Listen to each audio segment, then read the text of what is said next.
আসসালামু আলাইকুম রাহমাতুল্লাহি ওয়া বারাকাতুহু। সম্মানিত সুধী, এর পূর্বের ভিডিওয়ে আমরা আলোচনা করেছি জিলহজ মাসের প্রথম 10টি দিনের ফজিলত সম্পর্কে। এই ভিডিওয়ে আমরা আলোচনা করছি জিলহজ মাসের প্রথম 10টি দিন কি কি আমল আমরা করতে পারি।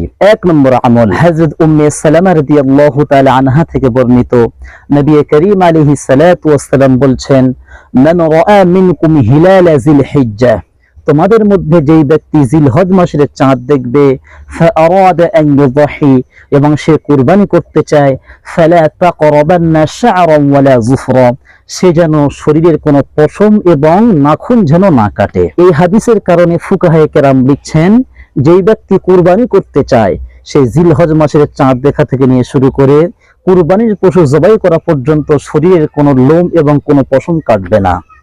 প্রথম 10 দিন এই কোনো পশম আর লোম না কাটার আদেশ দেওয়া হয়েছে হাজী সাহেবদের সঙ্গে সামঞ্জস্য অবলম্বন করার জন্য। অর্থাৎ জিলহজ মাসের প্রথম দিকে লক্ষ লক্ষ মানুষ আরাফাতের ময়দানে উপস্থিত হন হজ করার উদ্দেশ্যে।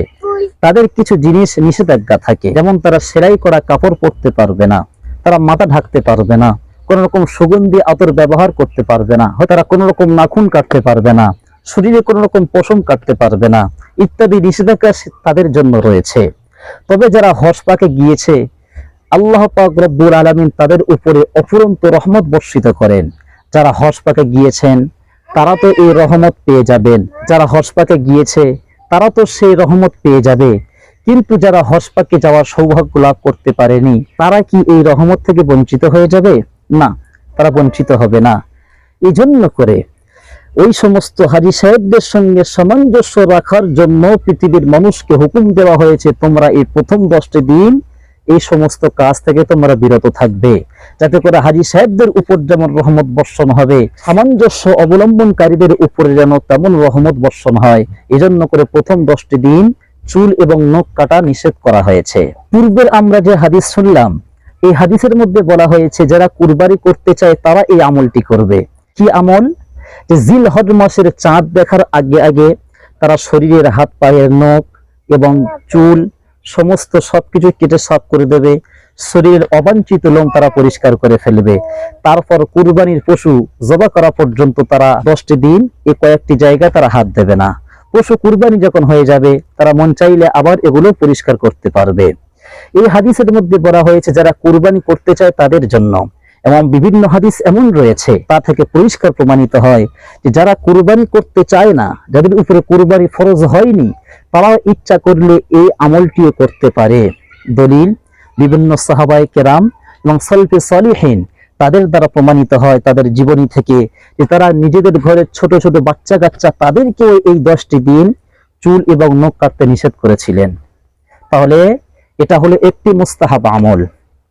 2 নম্বর আমল হলো জিলহজ মাসের প্রথম 10টি দিন ও রোজা রাখাও শরীয়তে প্রমাণিত আছে। বিশিষ্ট তাবিঈ হযরত হাসান বসরি রাহমাতুল্লাহি আলাইহি বলছেন, জিলহজ মাসের প্রথম 10 দিনের প্রত্যেক দিনের রোজা 2 মাস রোজা রাখার সমতুল্য।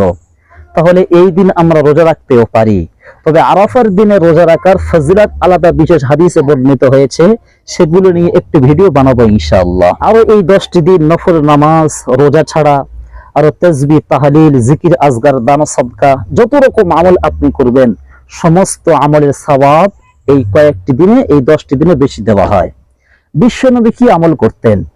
হযরত ইবনে উমর রাদিয়াল্লাহু তাআলা আনহু থেকে বর্ণিত, নবী করিম আলাইহিস সালাতু ওয়াস সালাম জিলহজ মাসের প্রথম 10টি দিনে হামদ বারি পড়তেন, তাসবিহ পড়তেন, তাকবীর পড়তেন, অর্থাৎ আলহামদুলিল্লাহ, লা ইলাহা ইল্লাল্লাহ, আল্লাহু আকবার, এই কালিমাগুলো বিশ্বনবী সাল্লাল্লাহু আলাইহি ওয়াসাল্লাম জিলহজ মাসের প্রথম 10টি দিনে পড়তেন।